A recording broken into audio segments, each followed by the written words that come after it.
जय श्री कृष्णा। तो आज मैं आपको सुनाऊंगी उन दो फ्रेंड्स की स्टोरी जिन्हें सब जानते हैं और उनकी फ्रेंडशिप बहुत प्योर थी। उनकी फ्रेंडशिप में कोई सेल्फिश रीजन नहीं था। पता है कौन है वो दोनों फ्रेंड्स? कृष्ण जी और सुदामा जी। तो आज मैं आपको उन्हीं दोनों की स्टोरी सुनाऊंगी। तो चलो शुरू करते हैं। तो सुदामा जी थे एक ब्राह्मण फैमिली से और कृष्ण जी एक राजा की फैमिली से थे और वो दोनों एक साथ गुरुकुल में पढ़ते थे।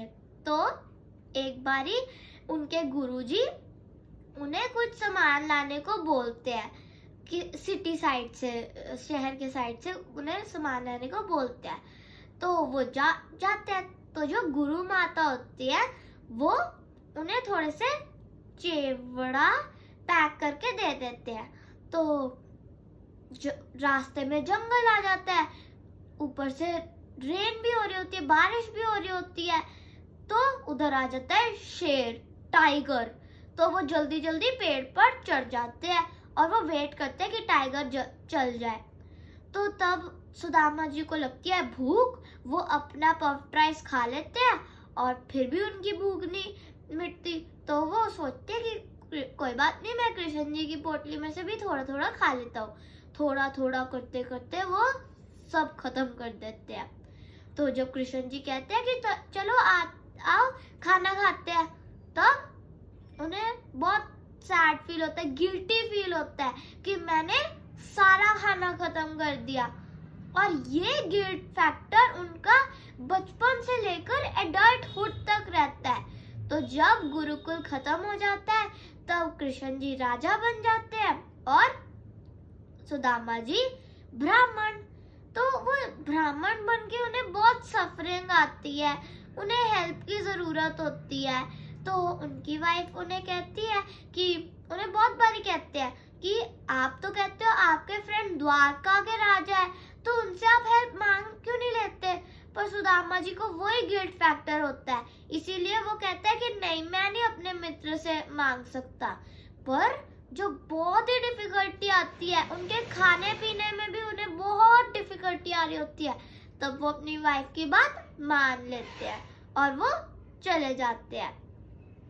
तो जब वो द्वारका पहुंचते हैं तब सारे गार्ड्स उन्हें रोक लेते हैं, क्योंकि उन्हें लगता है राजा का फ्रेंड ऐसी हालत में हो कैसे सकता है, और वो उन्हें जाने नहीं देते।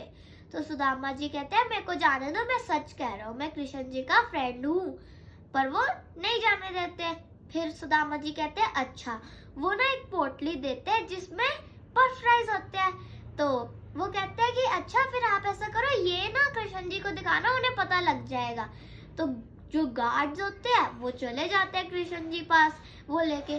कृष्ण जी जब देखते हैं उस पोटली को तब वो कुछ नहीं कहते, वो सीधा भागते हैं। उनके पैरों में ना कोई चप्पल होती है, उनका मुकुट भी गिर गया होता है, उनके जो रोब्स होते हैं वो भी कहीं जा रहे होते हैं, उनकी ज्वेलरी भागते भागते गिर रही होती है, पर उन्हें कोई लेना देना नहीं होता, वो बस भाग रहे होते हैं। और वो सुदामा जी को देखते हैं, वो सुदामा जी के गले लग जाते हैं, बहुत खुश होते हैं। वो कहते हैं सखा, इतनी देर से मैं मिलना चाहता था। फिर वो सुदामा जी को महल ले चलते हैं। कृष्ण जी सुदामा जी को अपने पैलेस में लेके जाते हैं। तो सुदामा जी के वो पैर धो रहे होते हैं। सुदामा जी और कृष्ण जी के आंखों से आंसू रुक ही नहीं रहे होते हैं। और जो गार्ड्स होते हैं वो भी ऐसी फ्रेंडशिप देख के हैरान हो जाते हैं। महल में वो सुदामा जी को ज्वेलरी पहनाते हैं, नए नए रोब्स देते हैं, उनके सामने 56 डिशेस रखती होती है। सुदामा जी ने इतनी ज्यादा डिशेस, इतनी ज्यादा नई नई खुशबुएं कभी नहीं देखी होती, कभी नहीं स्मेल की होती। वो ना फ्रीज हो जाते हैं। तो कृष्ण जी कहते हैं क्यों, खाना शुरू करो। तो सुदामा जी कहते हैं मैं करूँ कहाँ से, स्टार्ट कहाँ से करूँ? तो कृष्ण जी कहते हैं जहाँ मर्जी से करो, आपका ही है सारा। तो सुदामा जी कहते हैं बट आप क्या खाओगे? तो कृष्ण जी उन्हें पोटली दिखाते हैं कि मैं तो ये खाऊंगा। तो सुदामा जी ना बहुत ही खुश होते हैं, उन्होंने कभी इतनी ज्यादा बेड पे सो रहे होते हैं, नए नए रोब्स पहन रहे होते हैं, उन्हें बहुत ही खुशी होती है।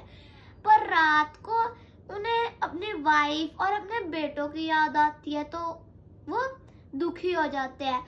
उन्हें ये लगता है कि मेरे को कल सुबह को पूछना पड़ेगा कृष्ण जी से, मैं इतने सॉर्ट्स ऑफ गद्दों में सो रहा हूँ और मेरी वाइफ और मेरे बेटे को खाना तक नहीं मिल रहा। तो जब सुबह होती है तब सुदामा जी हिम्मत कर कर सोचते कि मैं अब उन्हें बोल दूंगा कि मेरे को मदद चाहिए। पर जैसे ही वो कृष्ण जी के सामने जाते हैं तब उनसे बोलना ही नहीं जाता। तो वो कृष्ण जी कहते हैं कि क्या हुआ? तो सुदामा जी कहते हैं कुछ नहीं। तो कृष्ण जी कहते हैं कुछ नहीं, आप तो कुछ बोलने लगे थे। तो वो कहते हैं कुछ नहीं, मैं बस जाने लगा हूँ, मैं अपने घर जा रहा हूँ। तो कृष्ण जी कहते हैं ठीक है। तो सुदामा जी घर चले जाते हैं। तो जब वो घर पहुंचते हैं तब उनको अपनी छोटी सी हट नहीं दिख रहा होता, उन्हें इतना बड़ा पैलेस दिख रहा होता है। उन्हें अपनी वाइफ सुंदर साड़ी में दिख रही होती है, ज्वेलरी पहनी होती है उनकी वाइफ ने, उनके घर पूरा चेंज हो गया होता है, उनके बेटे जो होते हैं वो नए नए क्लोथ में होते हैं, वो मिठाइयाँ खा रहे होते हैं, सब कुछ ऑपोजिट होता है बिल्कुल। तो सुदामा जी की वाइफ कहते हैं कि देखो आपके मित्र ने हमें क्या क्या दे दिया। मैं जब रात को लेटी थी तब छोटे से हट में लेटी थी और जब सुबह उठी तब एक पैलेस में उठी। तो सुदामा जी को कृष्ण जी की सेइंग याद आती है। कृष्ण जी ने ये कहा होता है कि जो सुदामा जी ने उन्हें गिफ्ट दिया होता है ना पफ्ड राइस का, उन्होंने ये कहा होता है कि आपने मेरे को ये दिया है ना, मैं आपको इसका 10 गुना बढ़ाकर दूंगा। और वो 10 गुना बढ़ाकर कृष्ण जी ने इतना कुछ सुदामा जी को दे दिया होता है। तो ये होती है ट्रू फ्रेंडशिप। हमें भी कोई सेल्फिश रीजन से नहीं फ्रेंड बनना चाहिए, हमें अपनी फ्रेंड की हेल्प करनी चाहिए हमेशा। हमें भी कृष्ण जी और सुदामा जी जैसे ट्रू फ्रेंड बनना चाहिए। तो जय Shri Krishna. Do like, subscribe and share and don't forget to hit the bell icon.